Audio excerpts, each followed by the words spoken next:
Sometimes a single event can change the course of someone's life. Sometimes it's not the event itself, but the thoughts that follow it. This is a real clinical case of a 26-year-old boy, a story of obsessive compulsive disorder that started with compassion and turned into suffering. He was just 26 when he witnessed a road accident. Like any kind-hearted person, he rushed to help the injured man. He lifted the bleeding body into his arm and took him to the hospital. Later, someone casually remarked, "That man might have AIDS. You touched his blood, you might have it now." That one sentence stuck in his mind like a thorn. Anxiety took over. He immediately went for an HIV test.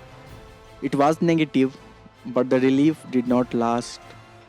He kept thinking, what if the result was wrong? What if the virus is still in my blood?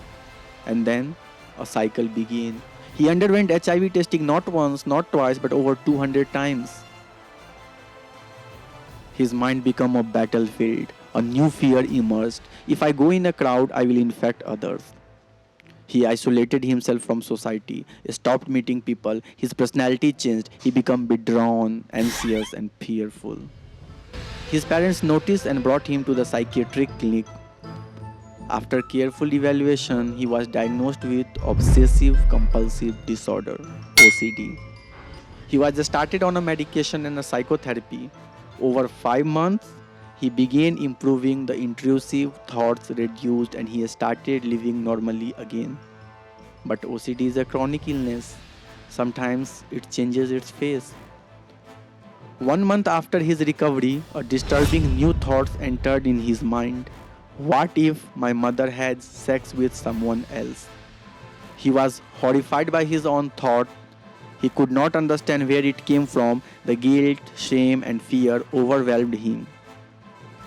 He feared what his mother would think if she ever knew, and in a moment of distress, he attempted suicide. Thankfully, doctors saved him. He was then admitted to a specialized psychiatric hospital, and that's where I met him. In the sessions, he would tell me, "I'm not thinking this, it's coming from inside me." He begged, "Please explain to my parents that I am not doing this on purpose." It was clear. He was battling ego dystonic thoughts, thoughts that go against his values, thoughts he never wanted. He was treated with medication and electroconvulsive therapy. Due to the medication, he developed extrapyramidal symptoms, involuntary eye movements. But with timely intervention, this side effect was managed. Today he is still under care, but he is fighting back. His story is a powerful reminder. OCD is not just about washing hands or checking locks. It's about intrusive, tormenting thoughts, often disturbing, often irrational, but very real to the person suffering. Mental illness is not a weakness, it's a condition, and like any condition, it needs understanding, treatment, and compassion. Let's talk about it, let's not judge, and most importantly, let's listen. Thank you.